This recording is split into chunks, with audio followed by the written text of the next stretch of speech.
It's Austral.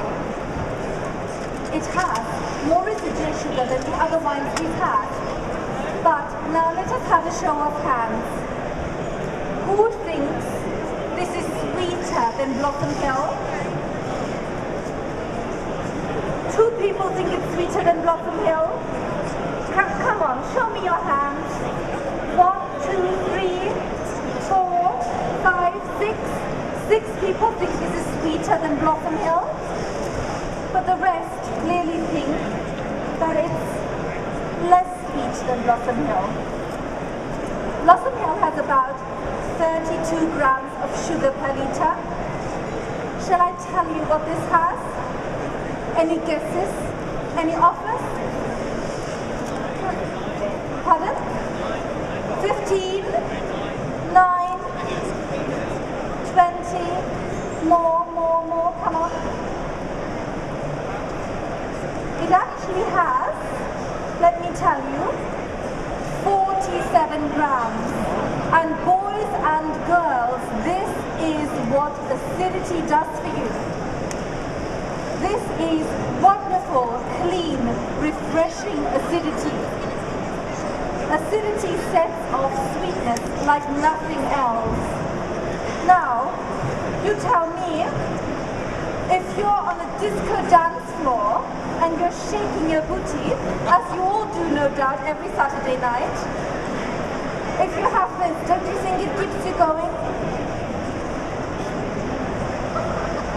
I'm so pleased that this wine is here because we all know, every wine lover who is worth his or her salt knows that Riesling can do the most thrilling white wines of the world.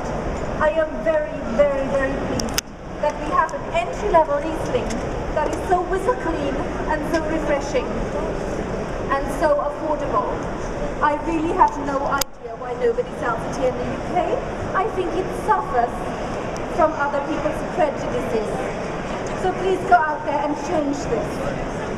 This is modern, clean Germany for you. I also have to tell you again, all the fruit here is from the Moselle. That's why you have this lovely acidity. That's why you have that slenderness. That's why you have those clean-cut flavors. Okay?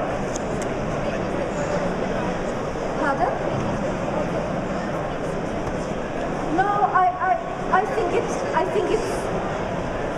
it's electric blue. It's as electric as the acid. I love that.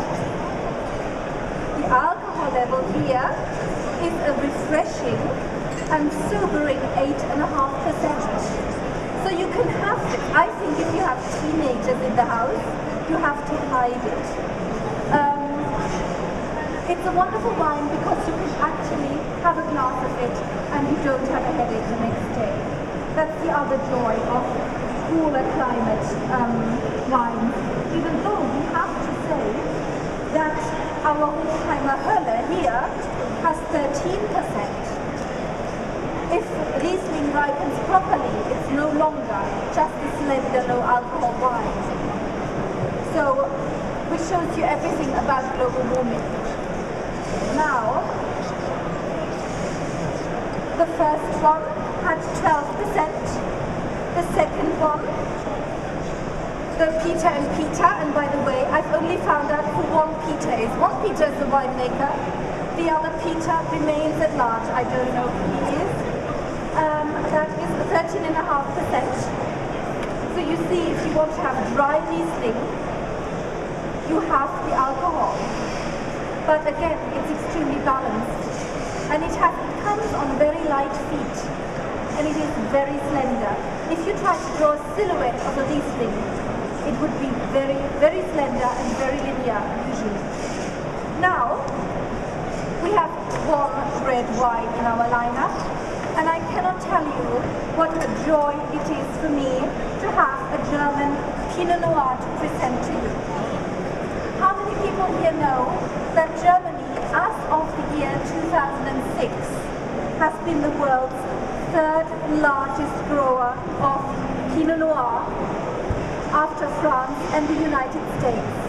In 2011, Germany had exactly 11,756 hectares of Pinot Noir please you tell me why there's so little of it over here. Now, the Pinot Noir we have here is actually from the Kaiserstuhl. So we have moved to southern Germany, to the beautiful southwest. The Kaiserstuhl is in Baden, and it is basically a volcanic outcrop sitting on the borderland between Germany and France. If you stand on the highest point of the Kaiserstuhl and you look east, you see the brooding, dark, black forest and this thickly forested mountain range. If you look west, you see those very, very sort of pointed hills of the Vosges Mountains in Alsace. So this is borderland. This is about 10 kilometers away from the French border. Now, Pinot Noir, you might think.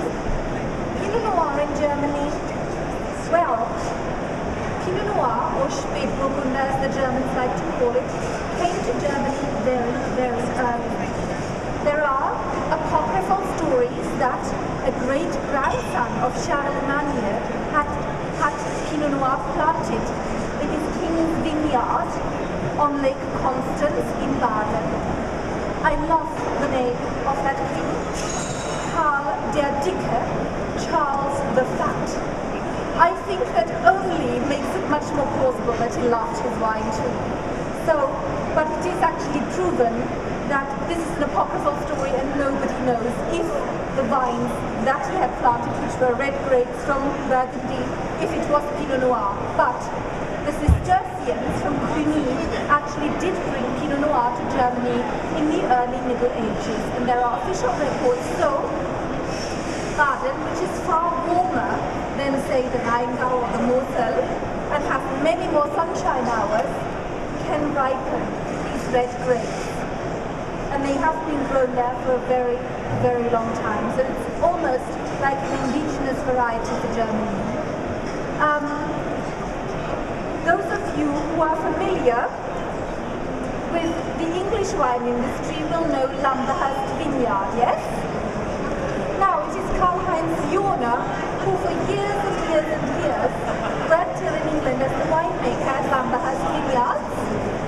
And it is here that he discovered the English love affair with good Burgundy.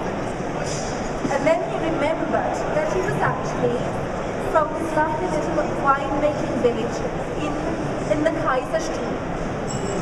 And he went back home and did his own thing. He was one of the first people in Baden to actually age and mature Spätburgunder Pinot Noir in barriques.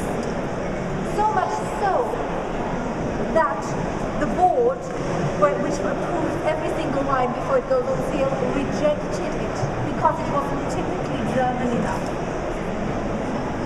Now, this man is very enterprising. He also has an estate in New Zealand. But this is actually, again, a single vineyard wine from the Steinbuch. And Steinbuch means stony hill, and it is from volcanic soils together with some loam. Because, of course, the Kaiserstuhl is a volcano. And you can walk around there and pick up black basalt stones just from the ground. And you have a very favorable climate, so let us smell. We have some smoky oak flavors here. And we have some lovely red fruit. And I ask you, if you close your eyes, would you think this is German? Who here is familiar with German Pinot? So few people. Well, I encourage you to go out and taste more German Pinot. It's going to be the next big thing.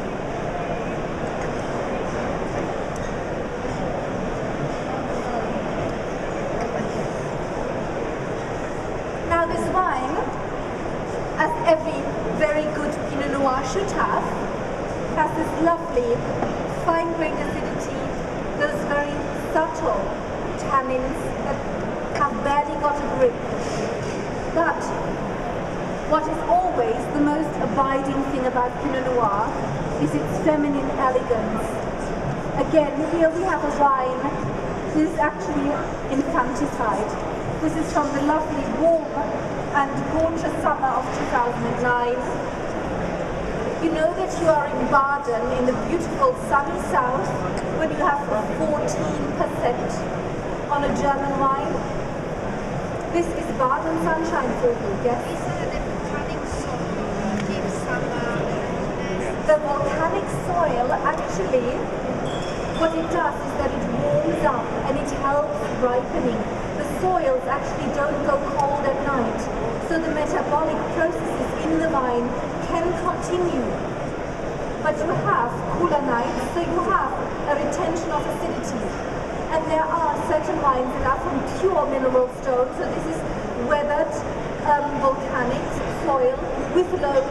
There are single sites like the Acharer Schlossberg or the Eichberg in the Kaiserstuhl, which are almost pure rock, or the Burghaller Feuerberg, many single sites, and there you have much more an expression of minerality. Here I find we have that tart red fruit, so typical of Pinot, and we also have that smokiness of the oak. Now, this smells German to me, but I can tell you that these are Burgundian clones. These are clones 667 and 777, which are planted in Germany, but these are French Burgundy clones. What is astonishing here is that they're just barely 10 years old. Okay? So if this wine is so wonderful from 10-year-old vines, just imagine what it is going to be when those vines are older, when they reach deeper into the soil. Now, I would very much love to hand over to you and your questions. Tell me what you think of German Riesling and of German Pinot. Talk to me.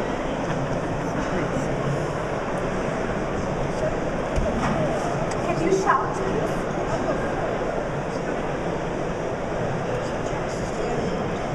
Number 4 is, I think everybody you give this wine to would realize that this is something really rather special. We have some wines here. I mean, relax is our wine for partying, for having fun, for being frivolous. 1, 2, 3 is our wine for refreshment. Peter and Peter is our wine which gives us an idea of what Mosel slate is all about. And actually, do you think you could make a Riesling like this anywhere else? I don't think so. And remember, exquisite value, £7 for vineyard work that can never be done mechanically. Some people, I mean, I don't know if you've been to the Moselle. If you have, and if you suffer from vertigo, don't go. I mean, some people have to wear a harness in order to be able to work. Then we have our food wine, which is probably the curviest Riesling here, from Florsheim-Dalsheim, Rheinhessen, par excellence, from richer soils, and then an absolute German classic, the Hochheimer Hölle, and a beautiful, beautiful German Pinot Noir, which is age-worthy and very, very classical. Which was your favorite? Number 4? No surprise. Who agrees with number 4? The majority. Who had another favorite? The Pinot. I love you. Number 3, which was the Rheinhessen one, our very, very good food wine.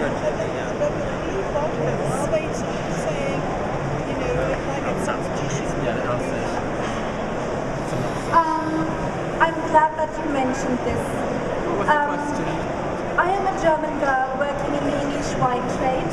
If I had a pound for every time somebody pulled a Blue Nun joke, I'd be rich. I don't think